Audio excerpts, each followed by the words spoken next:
Alrighty, welcome back to the channel. Today, we're going to take a look at the top 10 defensemen in the NHL right now.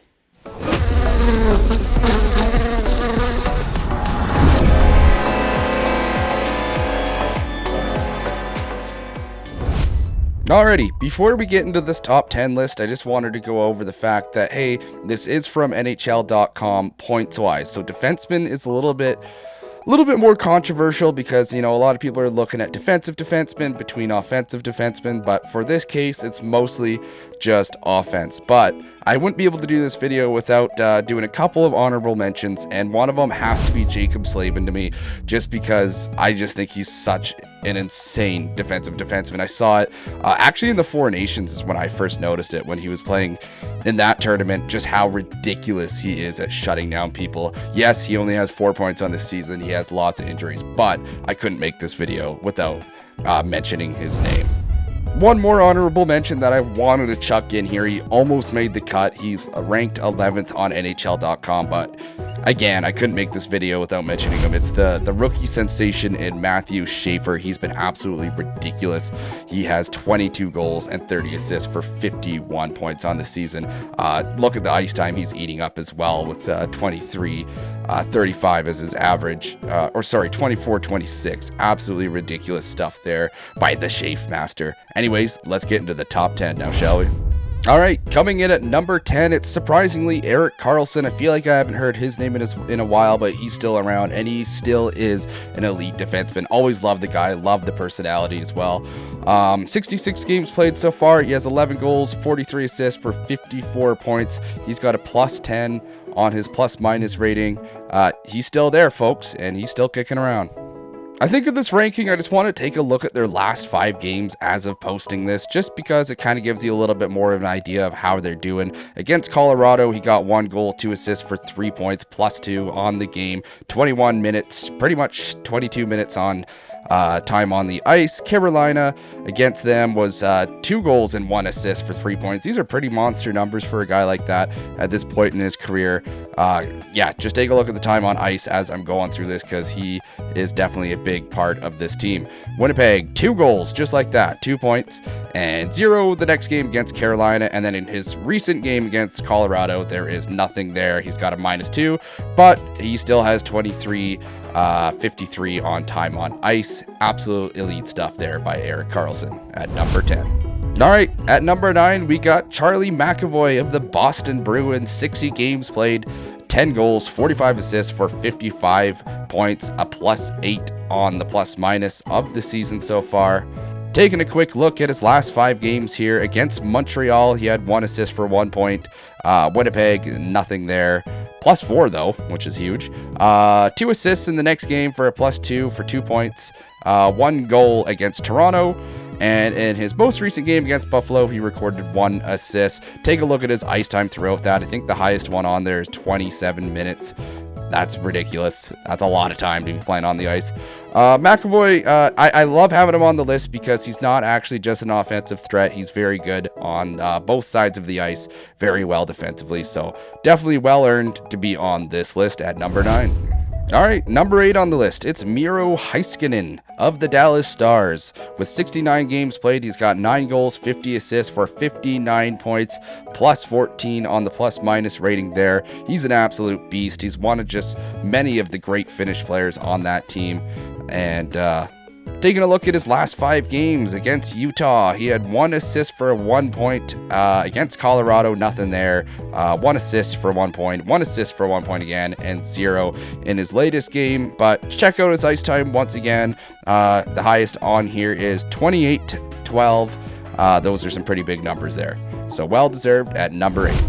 All right, coming in at number 7 on the list is one of the weirdest ones that I was not expecting to see here. It's Darren Raddysh. Always thought his name was funny because imagine being named Radish. Mini dirt apples. Okay, anyway, 63 games played. He's got 20 goals. That's quite significant for a defenseman. 44 assists for 64 points. Am I seeing this right? I never even knew he was this good. Like, is this taking anyone else by surprise? And a +24 on the plus-minus rating on a red-hot Tampa Bay Lightning team. Let's take a look at his last 5 games. Against Seattle, March 17th, there's nothing to report there. But then against Vancouver, my favorite team, he had 1 goal and assist for 2 points. 0 the next game against Edmonton. Against Calgary, 1 goal. And against Minnesota, his latest game, 1 goal, 2 assists for 3 points. Highest ice time on here looks like about 26 minutes. Not bad. Let's take a look at number 6. At number 6, we have Rasmus Dahlin from the Buffalo Sabres, who have been hot this year. They're finally going to make the playoffs. Oh my God, I'm actually happy for them, honestly. I really am. The fans really deserve it. 68 games played, 15 goals, 50 assists for 65 points. Plus 11 on the plus-minus rating there. He's been absolutely lights out. Great captain on the team. Let's take a look at his last 5 games here. Against Vegas, March 17th, nothing to report there, but against the San Jose Sharks, he will get a goal and an assist for 2 points. Against LA, 1 goal for 1 point, 2 assists against Anaheim, and his latest game against Boston, nothing to report there, -3, ouch. Yeah, we're just gonna pretend we didn't see that, actually. You know what? They're gonna have their games, right? Looks like his highest time on ice here looks like 25-18, not bad there. Let's take a look at number 5. Number 5, it's Lane Hudson from the Montreal Canadiens. What a great up-and-coming young team they've got there, and Lane Hudson is right in the middle of all that. 70 games played, it's 11 goals, 58 assists for 69 points. Holy crap, plus 28 on the plus-minus. Absolutely ridiculous numbers there for him. Take a look at his last 5 games. On March 15th versus Anaheim, we got 1 assist. And then against Boston, we got 2 assists. Nothing to report against Detroit or New York Islanders or first Carolina. But hey, that happens. Going through just a 3-game slouch, but I'm sure he is still doing his job back there on defense. It looks like his highest time on ice is around 25-39. Big numbers for a young defenseman there. Number 4, I regret to inform you, it's Quinn freaking Hughes. Oh, it sucks being a Canucks fan, but you know what? I'm happy for him. But 66 games played, only 6 goals. He must suck. You know what? I'm glad the Canucks got rid of him. 64 assists for 70 points. I'm just kidding. I'm just trying to make myself feel better. -4 on the plus-minus. Probably is trying to boost that up because he played a lot of the season in Vancouver there, which was just absolutely awful. Let's take a look at his last 5 games. It looks like he's slowed down just a tiny bit since he joined the Wild, but he's still doing fantastic. Versus Toronto, he's got nothing. Chicago, nothing. Versus Chicago again? Nothing. Did they really play back-to-back like that? That's weird. Okay. Against Dallas, 2 assists, and then his latest game against the Tampa Bay Lightning, the red-hot Tampa Bay Lightning, he recorded 1 assist for 1 point. But it's time on ice that we got to take a look at here. 31-17 against Toronto. Absolutely ridiculous. We always know that Quinn Hughes is a player that any team will rely on very heavily on the back end there.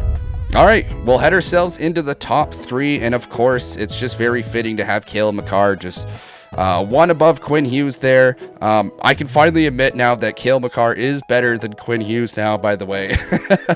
Now that he's no longer a Vancouver Canuck, so sure, fine. Cale Makar is better than Quinn Hughes. I kind of thought that in the first place, to be honest, anyways.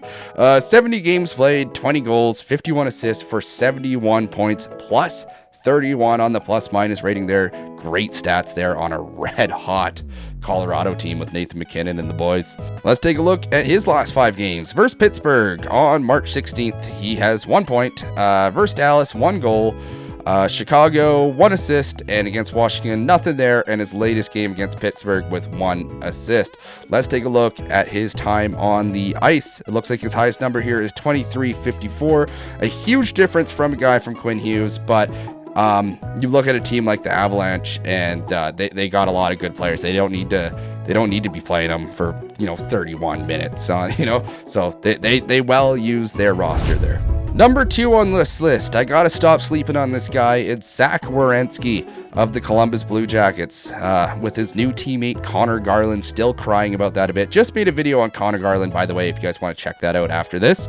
Just checking up on how he was doing. Anyways, that's not part of this video.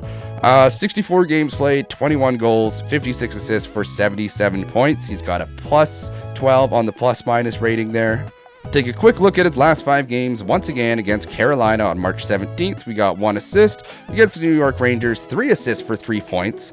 Against Seattle, 3 assists for 3 points. Some big numbers there. Nothing against the New York Islanders, but then his latest game against Philadelphia, 1 goal, 1 assist for 2 points. His ice time, it looks like his highest one on here is 29:01 against the New York Islanders. Some pretty big numbers there too. Like I said, I gotta stop sleeping on this guy. He's been ridiculous, and he's had quite the career so far. All right, number 1, and it pains me to say this, but it is Evan Bouchard. Yes, I don't think he is the best defenseman in the league right now. I mean, honestly, if I was the GM and you sat me down and had to choose between Jacob Slavin and Evan Bouchard, I'd probably actually pick Jacob Slavin. That's why I kind of wanted him as an honorable mention, because it just shows what this list is about. It is just offensive points, but we cannot call Evan Bouchard a slouch at all here. He's been ridiculous. 72 games, 19 goals, 63 assists for 82 points, plus 19 on the plus minus there. He has been a very big contributor to the Oilers in the last few seasons. Even in the playoffs, he just kept scoring in some of those games I was watching. I became a slight fan of the Oilers during that time, I have to admit, as a Canucks fan, and he's a big part of it. He's been ridiculous. Those points, you got to be good at the game to be getting points like that. I know he's got McDavid. I know he's got Draisaitl, but you got to give the man credit. Last 5 games for the Boosh Bomb. It is 1 assist on March 15th against Nashville. Against the Sharks, he's got 1 assist. Nothing against the Florida Panthers. And against Tampa Bay here, 1 assist. And his latest game against Utah, he gets 3 assists for 3 points. His time on ice, it looks like his highest number is 27:37. It looks like, yep. So not bad. They definitely rely on him quite a bit. He's an absolute massive power play specialist there on the back end for the Oilers. Anyways, I want to know what your guys' thoughts are on this. I know it's hard with defensemen. There's so many good defensemen, especially defensive defensemen. That's why I just cannot make it any more clear that, hey, I'm just going by points here. Who's been lighting it up as a defenseman? It's crazy how much the NHL has changed, where you're looking at these numbers where, I think, correct me if I'm wrong, when Roman Josi won the Norris, I think he got like 76 points or something.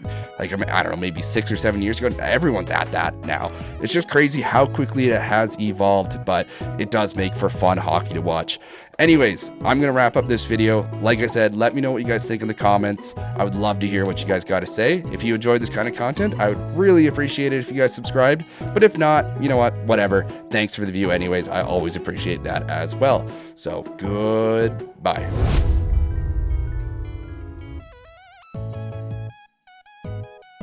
Hey, if you're bored, don't forget to check out these videos. I got the Connor Garland video check up here, and also the top 10 forwards list if you're interested in checking that out. Thank you.